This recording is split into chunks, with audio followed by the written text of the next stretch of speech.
Boom, and we're live. Hey everybody, thank you for tuning in to another episode of Man with Purpose. Today I'm joined by Brandon Archer. Brandon has extensive experience coaching staff and athletes. In addition to running his private practice as a men's coach and a communications coach, Brandon is also part of the popular men's community, Samurai Brotherhood. I'm very pleased to be joined by Brandon. Thank you very much for doing this, sir. Yeah, it's great to be here. I'm glad this worked out. First podcast that I've done that's across the world. It's awesome. Hey, great. Um, I normally start these podcasts with just taking a few deep breaths and just doing a quick check-in. So I'll just invite you to do that, and so we can open up the space. And I'll just invite you to share whatever's present for you right now. So let's take a deep breath. If you want, you can close your eyes.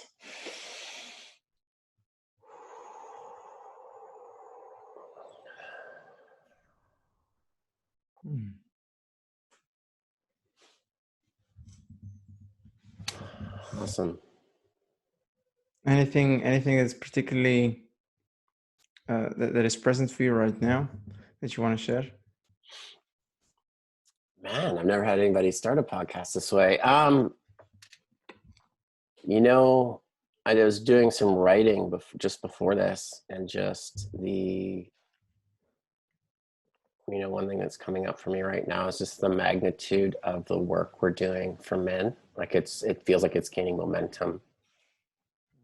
It really does. And that's, it feels good because we both know that this can really change the world. I believe it can change the world.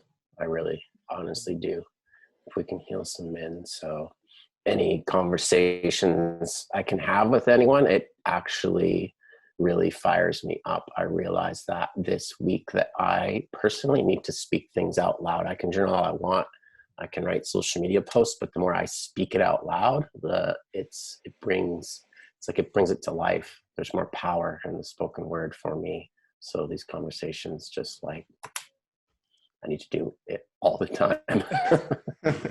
Well, now is probably a good opportunity to do that. So I'm happy to be able to provide a container for that. I'm checking in with a lot of gratitude and also there's a little bit of, even though I've done a bunch of these already, there's always that little like, I'm quite curious where the conversation is going to go. So I'm incredibly privileged and grateful to have men like you on the podcast where we can dive in deep and totally resonate with what you said about doing the work and this being one of the most, if not the most important problems that we're facing right now. And we have the opportunity to really to work on that and hopefully set a good foundation for future generations. Absolutely. Right. So actually, Brandon reached out to me. For people that don't know the context. Brandon reached out to me. I think he saw one of the other episodes. It's a relatively small community. People are connected to each other. So he reached out to me and said, "Hey, maybe we want to do a podcast." So we had a call, and you have a really interesting story, man. Let's dive in a little bit about you and what your life was before you found, in air quotes, the work, and how did that change you? Let's maybe start from there. Oh man. Let's see. I had been before I found the work. I actually grew up in a cult, which was pretty interesting because it programs you, definitely programs you. But in my early 20s, I knew something. Actually, about age 15, I'm like, something's not right here. But I can't put my finger on it because I'm in a bubble. It's literally in a bubble, and everybody I was allowed to speak to had the same belief system. So, but age 15, I realized something was up. Early 20s, kind of still involved with the religion, but slowly backing away from it. And then I got married, had kids, and divorced, unfortunately. But that was really the point where I realized I need to change some stuff. Like my thought patterns were not mine. I knew they weren't mine, but I had no idea at the time that that's what was going on. And it's funny now how Facebook brings up like memories from 10 years ago or whatever. I had like some really great quotes I would share and post, but there's no depth to them. I didn't understand what they meant. Like, I just didn't understand what they meant. So post divorce, I, just kept forging ahead in life. There's a whole other analogy I have for that, and metaphor, I guess. It's a metaphor, not an analogy, about getting on the life escalator. I just got on the life escalator, like, this is the thing you're supposed to do, so okay. But then I had a heart attack at a point in my life when I was extremely fit, like elite amateur cyclist, great spring of training. And man, we're about a week away from the 5-year anniversary of that happening. Wow. And that was the point where I was like, I think I should probably reevaluate my life, because the cardiologist was like, yeah, we can't tell why you had a heart attack. We think it was this. And I asked him, can stress cause heart attacks? He's like, 100%, but there's no metric for it. We have no way to measure that. There's no test. So I knew what my life felt like. I knew what my body felt like for basically a decade before that. And I'm like, yeah, it's got to be stress. So I'd made a decision that I didn't want that anymore. There had to be another way. So I really started buckling down and trying to figure things out. And it started out with just reducing stress in my life and doing things that I only wanted to do, not things I didn't want to do. So that was kind of the catalyst. That was one of the big catalysts. But I also started a relationship with a woman at the same time, and she's probably what really started to crack me open, pushing me harder, asking me questions I'd never been asked before. And then part of my motivation became, I want this relationship to be better. And I didn't know what to do. I had no idea what to do. I'm like, read all the books, her and I worked on things together, and I'm like, yeah, I don't know what to do. And I picked up the book, as many men probably have, No More Mr. Nice Guy. And in there, he suggests men's groups, and I'm like, let's do it. And that's how I found the Samurai Brotherhood. And now I'm a leader in that community. And that is a summary of how I landed where I am. Wow. Wow. Thank you for sharing. I'm quite curious for people that, and I'm also curious myself, because I sometimes tend to fall into the trap of overworking. I've had history of burnouts, and just like really trying to take more and more and more on my plate. Was that similar to what your life looked like that led to this kind of event happening? Was it too much work or other factors? For me, it was not having the awareness and around self-care and understanding how to cope with stress. Was I taking on too much? I think mentally, emotionally, I was making stories about my situation and the responsibilities I had, and was blowing them up to be a lot more stressful than they actually needed to be. But as we know, like, nobody really teaches us how to self-regulate ourselves and understand our nervous system and understand why we get upset on those things. So that was the path. It's like, I've got to figure out how to like manage my stress. That was the first kind of motivation for me to start the work. Thank you for that. The reason I'm asking is, I think, and again, perhaps I'm slightly overgeneralizing, but this seems to be a constant pattern. Is more men are kind of cutting out the feeling element, getting attuned to those feelings.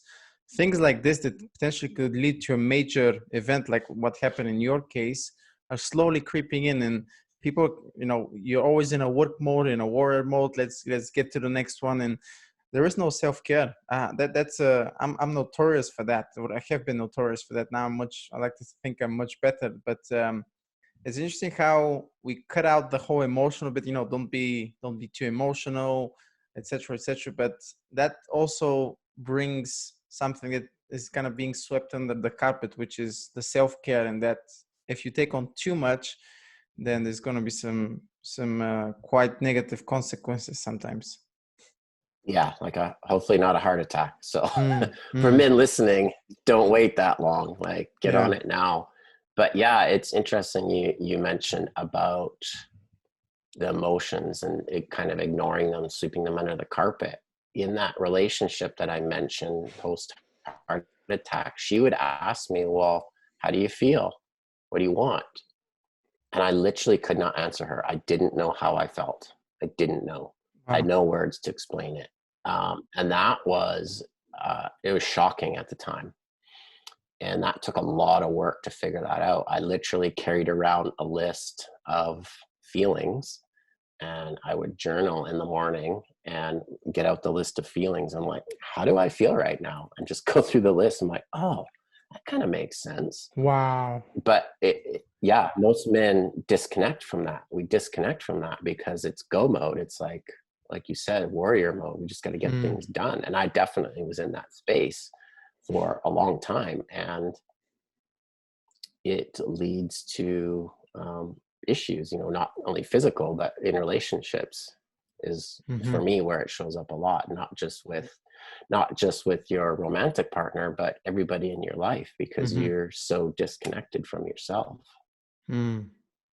I mean, even still, I'm going through the similar episode right now where I've taken so much work, so many projects, courses, etc., that has an impact on people, relationships with people in my life. So I'm like, whoa, okay, I'm having a partner right now that I'm in a great relationship with, and she always kind of keeps the mirror, like, what's happening here? Like, look at you. And it's like, oh man, I'm projecting again the shadow, and like, oh, I need to kind of take a step back and like ground myself and okay, do a little bit of evaluation. So it's great what you're saying, that potentially having a partner could help. Of course, that could help have other consequences if you're not able to kind of keep that container and be in that space. But I guess everybody's on their own journey, so one step at a time. Um, Yeah, absolutely. so okay, this happens. You find the book, you go to a men's circle, and then just briefly, what happened there? Was it like, waha, this is kind of the thing, that this is the, like, you had an aha moment and I need to kind of jump into this with all my being? That is a awesome question.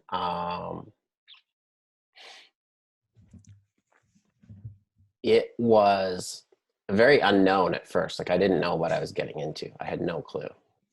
Um, and I had maybe perhaps a little bit different approach than some men. I literally, like, probably day one, I said, "Show me my blind spots because I don't know what they are. Like I have Mm, no clue." full on. And yeah, I'm just full on. It's like I am so sick of my life the way it is. I need help. And that particular container with 9 other men, um, once they get to know you, they see all your garbage and all the stories you're telling yourself. And once you invite them, especially because I invited them to tell me, they told me, and it would sting and it would hurt. And it would be like, oh man. Mm, But for me, it was what I needed to hear. I just needed to hear the truth of what other people saw so that I could have something to work with. Because it doesn't matter how many books you read, it just doesn't matter. If you can't see how it applies to your life or your situation, or have somebody to keep you in check, it doesn't matter. It just mm, doesn't matter. So, I've been to therapy, I've been to counselors, and there's definitely a place for those professionals. But a men's group was by far the biggest catalyst for exponential growth for me. mhm, mm. And Wow. I'm still, another thing too is the bond I have with those men, even though I'm not in that particular group anymore, is so strong. Like, I have friends all over North America now because of that group. I think that's the thing that is so special. If you enter in a men's circle, in a men's group, and even if you are there for, I don't know, 6 to 12 months, again depends on the circle and the group there and the men. Those are potentially lifelong relationships that you keep. It's just, I think that there's a negative perception. I'm actually curious to get your thoughts on this. I'm speaking to some of my friends and they're saying, but I'm good, man. Like, everything is okay with me. I'm thinking they're probably thinking this is some sort of a therapy, but there is no prerequisite that something has to be quote unquote wrong with you, or you have to have a burnout or be at the end of the line where you're like left without any options to go into a men's circle. I think there's genuine benefits, even just if you're a regular guy that is happy with their life. There's still so much depth into an experience like this. Can you talk a little bit about that? Yeah, man, that is such a good point. Such a good point. My opinion on it is every man in the world should be in a men's group. That's all there is to it. Because there's layers to that. Where do I start with that? If you are a man that needs help, it is an awesome place to get help or support. If you're a man that believes you've got it all together, you owe it to society and the world to get in there and help other men get to the level you're at, whatever that level might be, whatever your perception of level might be, because our other brothers need us, our children need us, our partners need us to be the best we can be. And over the last, let's just say 100 years, it's probably bigger point than that, we've been allowed societally to get to kind of we can bypass our responsibility as men. And by responsibility, I mean the power we have, the amazing gifts we have that have been buried. And in a men's group, you can find those, you can tap into those. But if you're a man that has those, man, you owe it to the world. You literally owe it to the world to share how you got there with other men. So that bond with other men is in that setting where we're vulnerable is there's actually no words you can put to it. There's no way I can explain it to somebody. Like, I've been doing this for a few years now and I still can't figure out how to explain the experience. You have to go do it. The biggest, for me, what I've seen, most men want a really good relationship with their partner. And we actually sometimes don't know what that is. But what one takeaway is, and I've seen it in the groups I've run as well, is sometimes we think our romantic partner has to be our emotional center, our emotional partner. So unhealthy. But in North America anyway, it's kind of the paradigm. That was one of my biggest takeaways from men's group is, I got 9 guys here that will listen to me, not judge me. I can share anything I want about work, about whatever. And then I go home and I'm fresh and I'm present for my partner. And I don't have to burden her with all these little things that are nothing to do with her. Like, that was a massive takeaway. And any man that just wants to improve his relationship with his partner, get your butt in a men's group, because it will. I've seen it time and time again. That's not like a maybe. That's what happens. Well, there you have it, folks. It's not just me advocating for the same thing. You're hearing it from other men as well. I like what you said about this whole notion that if you're in an intimate relationship, your partner has to be a counselor, if you will. That's super negative. They're not responsible for all your shit that you haven't dealt with and swept under the carpet and all the traumas. And again, I keep saying this over and over again, so I may sound like a broken record. It may not be your fault, but it's your responsibility to own that shit. And by doing that, you're making a disservice to yourself, like you said, to your partner, to family, friends, community, etc., etc. So yeah, that's something to pay attention to, I think. Yeah, you're right. She's not your counselor. She's your partner, your lover, your companion. She's not your mother. Your mother is not, like, she's not there to solve your problems or take Mm, care of you. And unfortunately, North American society has just not taught men that there's other ways to deal with your mm, stuff. And it's not burying it. It's not sweeping it under the cover, under the carpet, so that your partner doesn't have to deal with it. You're right. It's not your fault, but it's your responsibility. It just mm, is. mm, And, trauma has happened to all of us.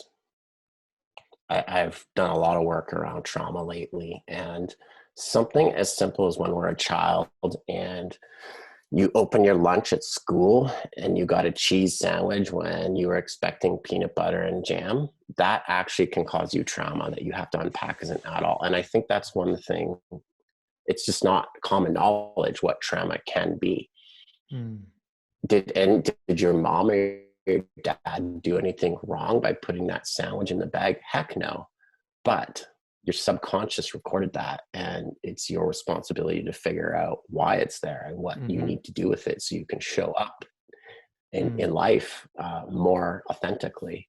But that isn't a way. That's a bit of a barrier. Well, it's not a bit of a barrier. It is a barrier.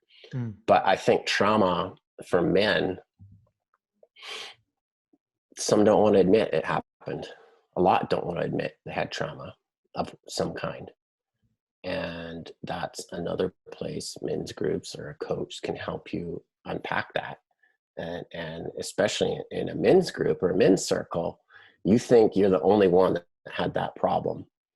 No, every single man in the room is probably relating to you. And there's power in that. You feel more empowered as a man to know you're not alone. I really like the fact that you brought up the topic, because traumas is something that isn't, I think everybody has it, but it's like almost like you just kind of, oh yeah, it's kind of the way things happen, and you kind of tend to carry the bags with the rocks that are just kind of weighing you on. Um, and I've lately also been very conscious of the fact that I am dealing still ongoing traumas, wounds inflicted consciously or unconsciously by parents, just because they didn't necessarily have the tools or the awareness to know that, hey, if you're a 7-year-old kid, then yelling it in front of someone's face can actually cause some serious damage there. So yeah, I started reading a little bit more books about it. I was speaking to Evan Veritas from the Integral Alpha. He was saying how there's this notion of genes and traumas being stored in your DNA and being passed over generations. So some of these traumas you're carrying for God knows how many generations. So and yeah, that's the thing. Everybody has it. Most of the time, if you think you're the only one, as most men do, they don't like to share. They're just kind of sitting in their own silos. Oh, maybe it's just me. Even yesterday, I was in a men's circle, and the guy was just saying, "Hey, man, I have so much shame. I have so much guilt." And then I asked, "Okay, does anybody else have some shame?" And people kind of raising their hands. And all of a sudden, oh, we're normalizing to have that, but you need a container to provide that. So, and this could be very Yes, uncomfortable for some men. very. And I think I have children now and they're teenagers. And so that gives me a little bit of a different lens, and having trauma as a human is just part of the human experience. And I think part of the human experience is learning what to do with that and how to unpack it, which is where there's been a huge disconnect. Because I know for a fact, like, I know I've caused my kids trauma and that hurts. And I did have shame for a long time about that. And then as I dug into it more and understood, I'm like, that's just life. It's just life. But what we do with it is been lost. It's definitely been lost. Like the self-care we talked about, the just opening up and telling people how you feel about things that happened, or the shame you carry from the past, or even acknowledging trauma Mm. it's lost. That art is lost. So for me, like men's work, moving that needle and getting more men to do that only helps. Well, we talked about it serves society, because Mm, now if the men are stronger emotionally, meaning they understand their traumas, they know how to cope with them, they know how to heal them, they're aware of them, they are now become teachers and leaders in their own house. So now their children, they can pass on what they know their children, those skill sets. They can provide the container for their partner to help heal those things that they may have, their traumas from their childhood. So like you said, it's not our fault, but it's our responsibility. And I know men have a greater responsibility than we think in this process, but we're also far more powerful than we think. Nobody's told us how powerful we are ever. And power, that kind of power I'm talking about, when it's rooted in love, it's really unstoppable, in a very healthy way. You know, we talk about, came up on a podcast yesterday that I was on, toxic masculinity. Like, I get that term, I understand that term, and I know what it means. But masculinity in its core is not toxic. Masculinity is strong and comes from love. And if we can help more men realize that, it's okay to be masculine. It's actually desirable. Everybody wants you to be. mm, Step into it, and it's powerful, and it feels good as a man to be in that space. And you mm. watch people around you rise up too. Like, have you ever seen a person, a man walk into a room and like everybody just looks at him? Like, he's just like, who is this guy? That confidence and that energy he carries. I know for a fact in the men's work I've done, every man has that in them. They have that confidence hiding. Mm, And like, I want every man, it's not a competition. It's not like an alpha male thing. It's not. We mm, should all want all men to walk around with that confidence of them in themselves, that they've done the healing work so they know who they are as an adult versus carrying around all these traumatic events, because then they show up better for their partners, for society, for their kids. Like, who doesn't want that stuff? We should all want that. It's not a competition. And I think that's where the like toxic, one of the toxic masculine paradigms comes in. There mm, has to be an alpha male. Well, we all are. We actually all are. It's just mm. buried. And alpha doesn't mean you like squash another man because you have that confidence. That confidence and that power means you help other men get to where you are. Mm, mm.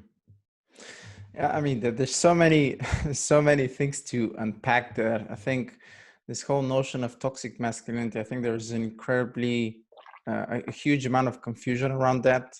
And I think I can definitely say that I used to see men very, very much. I'm 31, soon to be 32, maybe in my early teens, 16 to 23, 4 or so. Um, I used to see men and I used to be afraid of them because I had this kind of boy psychology, not really healed up from traumas, which I'm, still working on. And every single time you see someone that is kind of portraying overconfidence, you're kind of like, ooh, like it's kind of triggering some shadows. But normally now, if I look at something like that, someone like that, I'll see, maybe they're actually hiding and trying to overcompensate for something like this. But I've never, ever, ever been with a woman who told me, I want a weak man. No, never, never. Like who Doesn't wants that? exist. Yeah, like they're interested in security, emotional security, physical security. So if you have that ability to be a strong foundation and to really work on yourself, then an alpha male is very context dependent. You can be an alpha male uh, on the bike when you're cycling with someone, and I can be an alpha male in, I don't know, in the jiu-jitsu gym, even though I'm getting my ass kicked. But it's like, yeah, it's a different thing. Now, if you're really embodied in this work and you're really living it rather than just regurgitating words, then you see another king. Oh, wow. That's a guy I want to go and speak to and form good relationships, because you understand that the value of something like this, the value of alliances with other men. Hmm. Yeah, yeah, well put. The king, because a king, in the context we're talking about, doesn't look down on another man, Hmm. which is part of, the toxic machoism, masculinity that we have been portrayed, for many, many years. It's Hmm. not what it is. It's not this big bully like calling down other men. It's not what it is. The king Hmm. wants all people to be kings as well, or all men to be kings, and that is something that is so rooted in society that it's competition. And then I'm not saying competition's not good. There is a place for it, but there's no, yeah, where do I take that? You can be a king in It's your own kingdom. very, You don't have to yes, be competing yes. with other men to be kings. Don't have to compete. You don't have to compete about my house is bigger, my car is nicer, my bank account's bigger. That's not what it's about Hmm. at all. Hmm. I think this whole toxic masculinity, there is confusion between, I think most people thinking they understand what a man is. To me, a man is very different than an adult male human being, right? Just because you're 40, 50-year-old doesn't make you a Yeah, man at all. And I think it's just wounded masculinity. It's actually the absence of masculinity that's toxic or is being portrayed in media, et cetera, online. So yeah, there is, I think, a real man. Again, this is a very broad subject that we can spend 3 4 hours on. But a real man is of service. Is someone is grounded yeah. and is really present and can hold space and yeah, just be able to be of service of others, as opposed to like what's in it for me type of mentality. Yeah, you're right though. You summed it up nicely. Like toxic masculinity is unhealed. It's boy psychology. It's just Mm-hmm. unhealed traumas. It's not stepping into it. It's not looking at your shadow and dealing with it. Because the second you start doing that stuff, all those toxic masculine traits start to melt away. Mm-hmm. Yeah. But it's unfortunate that the media, actually, it's not the media. I had this posed to me a couple weeks ago, an older gentleman, I think he was 60. He's like, oh, toxic masculinity is like a new term. It's only in the last 3 years. I'm like, what? So I actually researched it a bit, and it came from the mythopoetic men's work movement. Men coined this term toxic masculinity, actually. Really? To, I think, probably if we dig deeper, yeah, I was surprised. I was very surprised. But it does make sense, but the context has been lost, because if you take the context to mean it's the unhealed, underdeveloped, or still stuck in boy psychology, it does make sense from that frame. But the toxic has just been like the media grabbed it and like, oh, let's just use Oh. this because it's catchy, right? Mm. So I'm going to dig into that more, because I think there's something to that, understanding where it actually came from, Mhm. but where it's rooted and what people think it is nowadays are two different things. It looks Mhm. like. It's a good point. People should be mindful. And I'm always trying to see whenever I see a headline, I'm like, oh, instead of reacting, let me try and dig a little bit deeper, because there is some context to that. And again, the media likes to take things out of context just because it's headlines, makes news, viewership, etc., etc. But something really stuck out for me from the mythopoetic movement. I think what Robert Bly said was, nice men are life preserving but not life giving. I'm not sure if that has a correlation to that, but yeah, there is a tendency of this kind of nice guy who is kind of meek, shy, no borders, or sorry, no boundaries rather. I've been a typical example of that, where I'll be just overstepping my boundaries and crossing them just to, uh, have this kind of feeling of belonging somewhere, even though it's totally overstepping my boundaries, my sovereignty. So it's a big problem. Big problem. Yeah, and most men have it. Mm. Like, you're not unique. I'm not unique. I'm practicing a boundary right now. It's been a month. It's been very challenging, but I feel more empowered now. So yeah, it's not unique to have weak boundaries or be that nice guy. I think that is more the societal problem than men that are too far the other way. And now, like, speaking for myself, that growing up, it's pretty interesting. My brother was more the macho guy. And I'm like, why does everybody like this guy? He's kind of a jerk.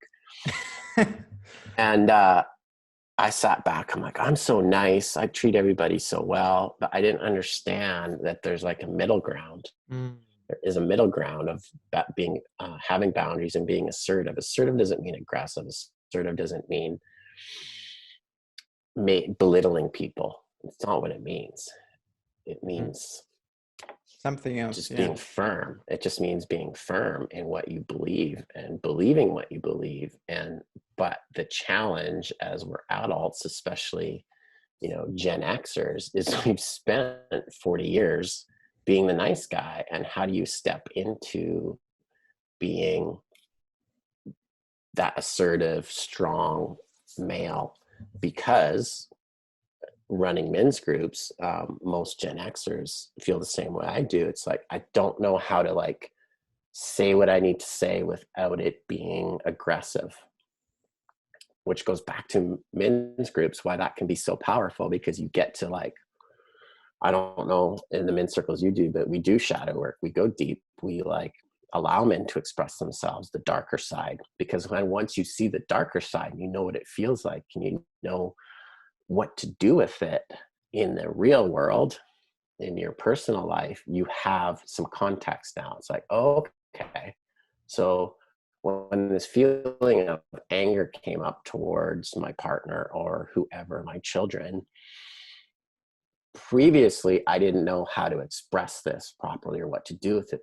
Because I was in men's group and we did some shadow exercises where we allowed it to show up fully, I now know what it feels like. So I have context with my wife or my children on what to do with it.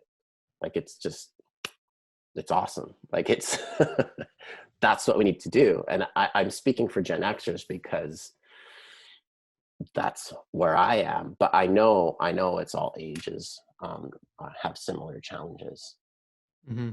I think it's one of those archetypes. You're bound to get some kind of a trauma, and then the shadow is, slowly feeding the shadow if you're not really paying attention to that. So that, I think the first time I experienced shadow work, that was really a paradigm shift. I think I was very much in denial of, I'm a super nice guy. I don't have any shadows here, but boy, oh boy, was there a lot of things lingering down there deep down. So I think men who have experienced this will be able to resonate. But and again, I think there's a lot of fear. There's a lot of men who are actually afraid of this side of them.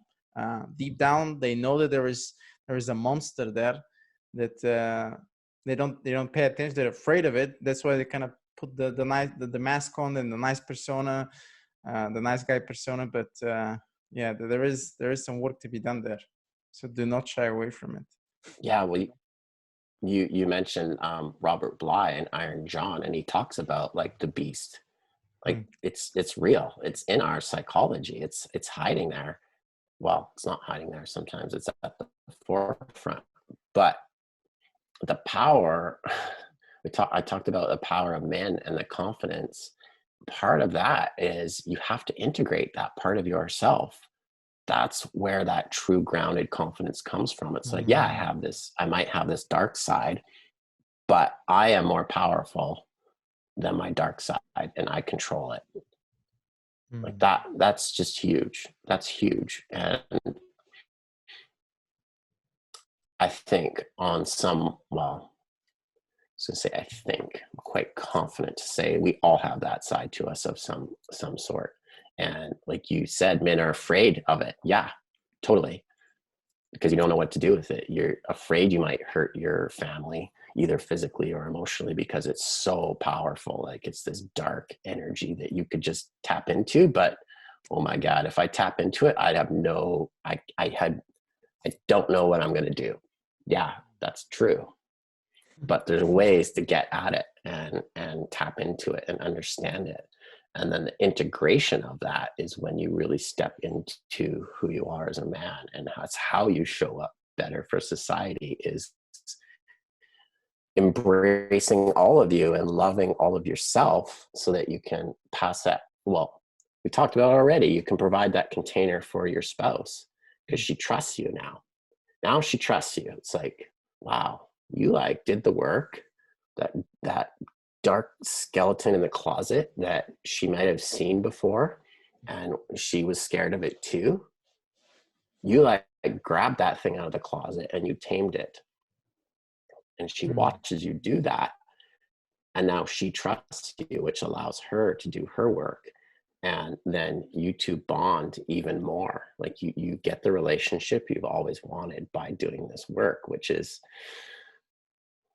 it's a bit of a carrot. I definitely will say it's a bit of a carrot. But in the men's groups I've run, it's a theme, man. Like we want great relationships with our partners, but we have no clue how. Like we really don't. We're kind of clueless. And I think it's interesting that the answer is we got to do our work. You have to do your work. It's not about her. It never was. Yeah. It's not about her. Like you can't just like, well, she didn't work, next. It's like, it's not what's going on. Take personal responsibility. It starts with you. I wanted to take the conversation in a similar direction, because you mentioned a couple of times you as a father being equipped with these tools and the value of this work. You mentioned to me before the conversation, actually the previous conversation which we had, that you did a rites of passage for your son. Can you talk a little bit about what that experience was for you? As I'm not sure if you facilitated, so I'm quite curious, but also you as a father being able to kind of see your son going through that must have been super special. Yeah, it was. He just turned 16. I initially I was going to do it on his birthday. It didn't work out. Why did I pick 16? I don't know. I just picked 16 because he's almost as big as me now. And the experience for me, because I facilitated so many men's groups now, it was, that helped me, definitely helped me. But it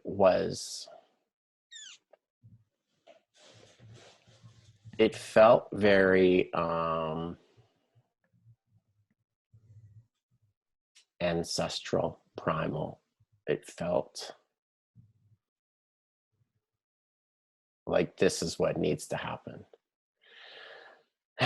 And I think why I say that is because all of us crave our father to help us along the path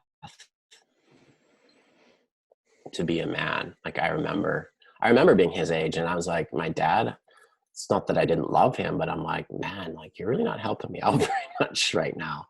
So I've been thinking about this for like a couple years and how I was going to approach this. And I have Cherokee Nation heritage. My grandfather was Cherokee. So I looked into, okay, what can I tie in from that? And there actually is a initiation process. So I took some inspiration from that, because that one involved leaving him in the woods overnight blindfolded, which was not an option. But part of that, I'll actually touch on that interestingly about the initiation, the Cherokee one. The father alone, not the tribe, which is in some societies, that is what they would do, would take his son into the forest, light a fire, blindfold him, and leave him overnight. And if he made it through the night without succumbing to his fears or the wolves, he would be initiated as a man. So what would happen is the teenager, the boy, if he would make it through the night and take off at sunrise, he was allowed to take off his blindfold. He realized that his father had never actually left him there. He'd been sitting with him the whole time. Wow, that's powerful. Yeah, which is what society needs, right? We need that bond, that link that I don't have it with my father, and some men do, not a lot, but that transition of saying to your son, you've got this, you can do this, but then just always being there and supporting him as a man, right? So I took inspiration from that. I did blindfold him. We walked down to the beach, for this rocky beach at night, lit a fire. I had some drumming music on my Bluetooth speaker, try to make it as authentic as I could. Lit the fire before he was allowed to take off his blindfold. I had some candles set up in a circle down closer to the water. And at the fire, I just explained to him in a very grounded way, very authoritative voice, very particular cadence, what we were doing there, why this transition is so important, what this means for him, what this means for him as a man. Pretty pointed. And he started like kind of like giggling, and then he realized, oh shit, this is actually seems like it's important. So we did that, and then I mean, I could go into everything I said, but that's kind of irrelevant. It's the process. And it's dark out, and then we in the circle of candles, we got into our bathing suits, and he'd never done Wim Hof breathing before, so we did some Wim Hof, just get super grounded. Did a cold plunge, which was very cold, and then got dressed and back into the circle of candles, and I had him declare who he was. So his name is Ryder. So all I had him do was, who are you? I'm Ryder. Very like softly at first. And I just held space, just look at him. Let some time pass so that the weight of everything he say would sink in for him. I'm like, ask him again, who are you? I'm Ryder. I'm like, put my hand on his heart. I'm like, you need to convince me. And he starts, standing up taller, using a bigger voice. I'm Ryder. A couple more times. I just looked at him, just held space. I'm not really saying anything, just being super grounded, breathing together. And I told him, I believe you. So why I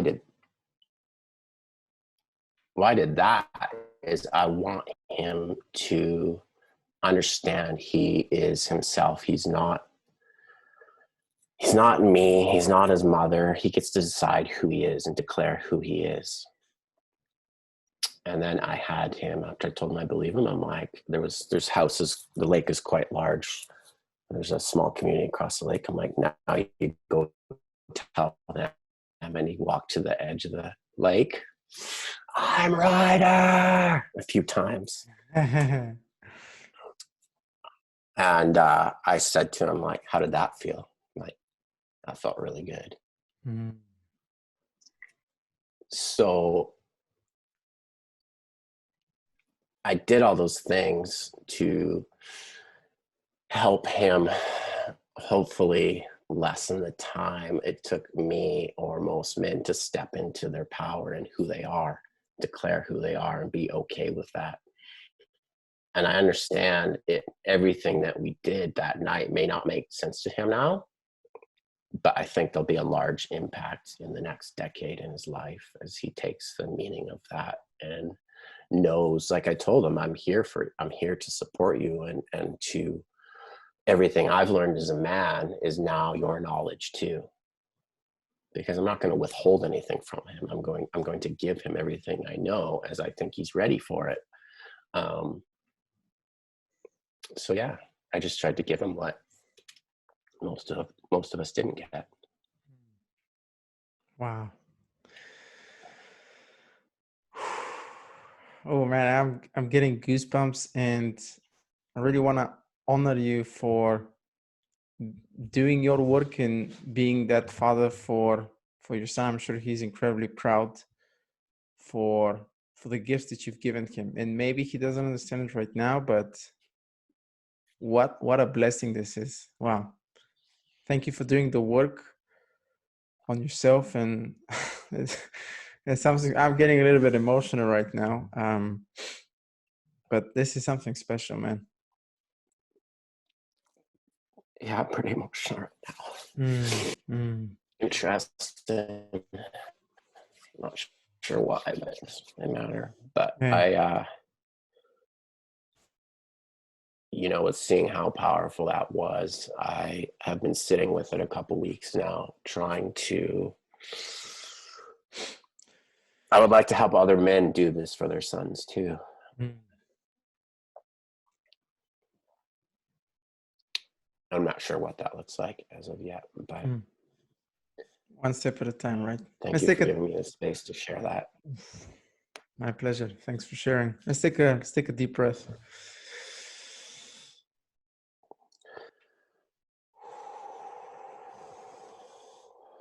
Hmm.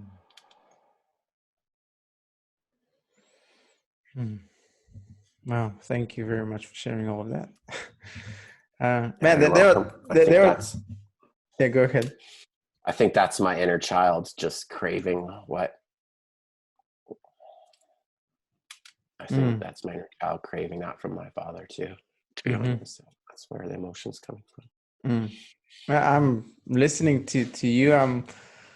Yeah, part of me is like, what a special way to celebrate this relationship. Part of me is like, wow, I really want to make sure that hopefully one day when I'm a father, and if I'm blessed to have a son, then I definitely the utmost responsibility and duty to do that for him, but also reflecting a little bit on my relationship with my father and how, he did, I think, the best he could with what he had.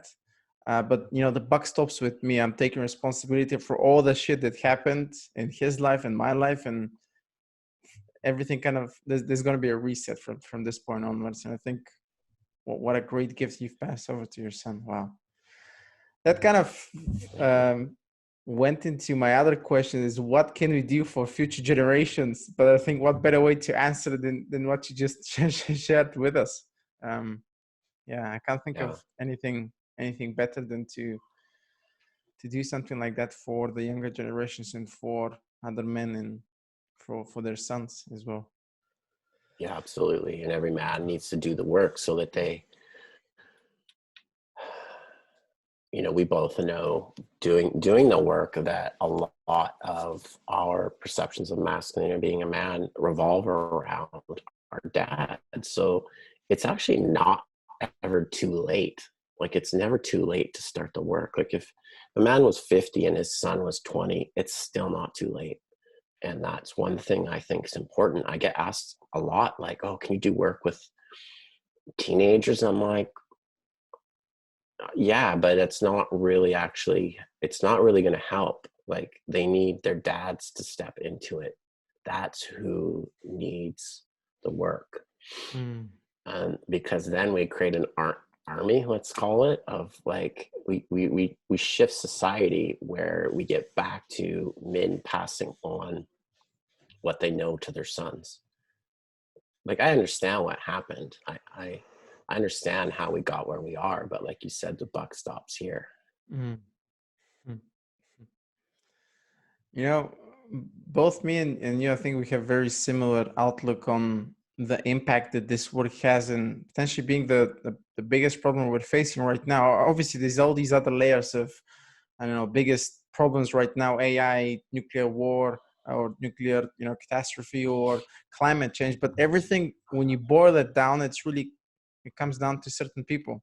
And I think that's not the men, children that are running some of the countries right now, but really the embodied leaders who are taking the reins in their own families, in their own selves, in their own communities that are doing this work. So that's my other question. How do you see this work uh, evolving in the next couple of years? What do you think this is going to be the next 5, 6, 10 years maybe? Man, Yeah, that is hard to say. I watch Samurai Brotherhood, how it's growing organically. They don't do any advertising. It just keeps growing. Like they keep adding a new online squad. It seems like every month now. So there's, an average of 10 new men every month just in that one container. I know there's many, many, many other ones. I think you're going to see that trend continue. I think COVID actually helped people in general get a little still for a little bit and realize there are some things they might want to deal with. So I think that's one way. I think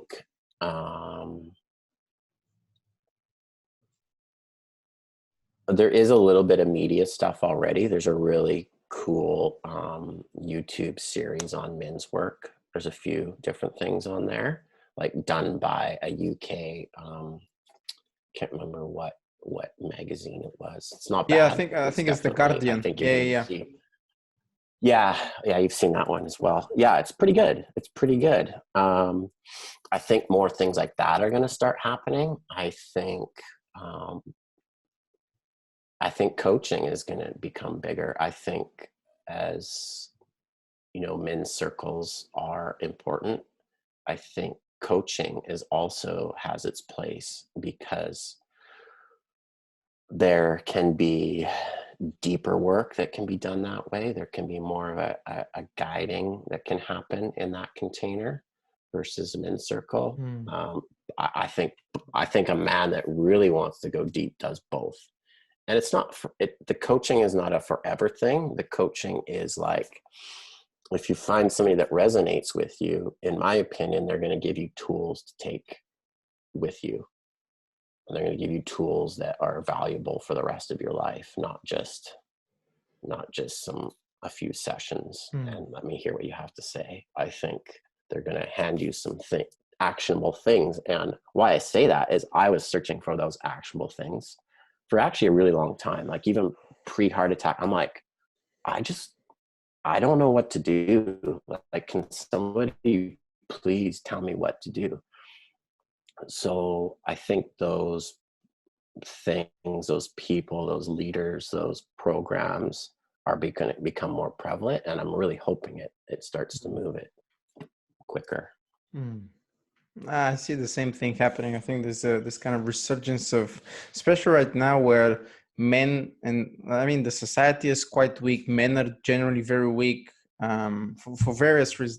That's a whole separate topic we can do a podcast on. But I think that's going to make a comeback, and hopefully now it's not so much on the 60s macho, all spine and no heart, versus now kind of the new age, all heart and no spine, but really kind of come into the middle and really embody this kind of king archetype, if you will, a father archetype, father energy that's missing so much from today's society, unfortunately. All right. One last question, because I'm conscious of time as well. Was there something that you wanted me to ask you that I didn't?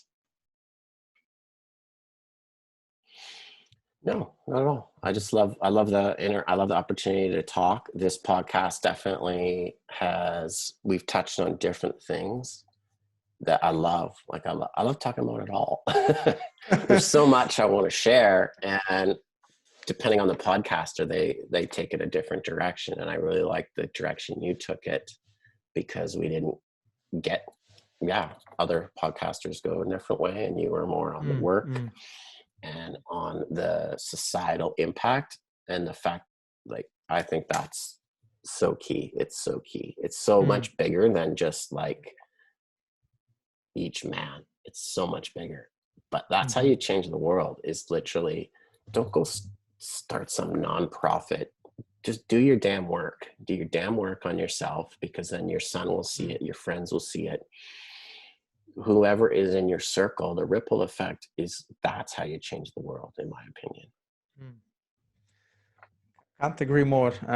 I sometimes maybe become a little bit over conscious, too self-conscious about the fact that that's generally what I try to kind of lead the conversations with the guests, and everybody is kind of bringing their own gifts, their own unique stories, and of course there's the similarities with traumas and shadows, etc., etc. But I genuinely believe that this platform is, as big or small as it is here to serve exactly that point, and really look at the bigger picture, as opposed to try to serve individual interests. Let's say so. Yeah. All right, Brandon. For people who resonate with your message, your wisdom, where can they find a little bit more about you? My website's probably the easiest. It's just brandonarcher.com. Instagram, it's Men's Communication Coach. So, but I think I have links to all my social media on my website. So probably the website's the easiest thing to remember. Okay, I'll be sure to put everything in there in the show notes, so people can actually find you. Anything else that you wanna kind of wrap up this conversation? Anything you wanna say? Just gratitude for you taking the time to do this, and you're doing your part to get the message out to more men. I think it's important. Your mission is going to impact men. I already know that. So thank you. I'm privileged to be here. Thank you, sir. Delighting me. Honest delighting you as well. All right, folks, that's all for today. Please go and check out Brandon's Instagram website and just get involved. Don't sit on the fence. Don't be on the sidelines. Get involved and do your work. Okay, until next time. Ciao.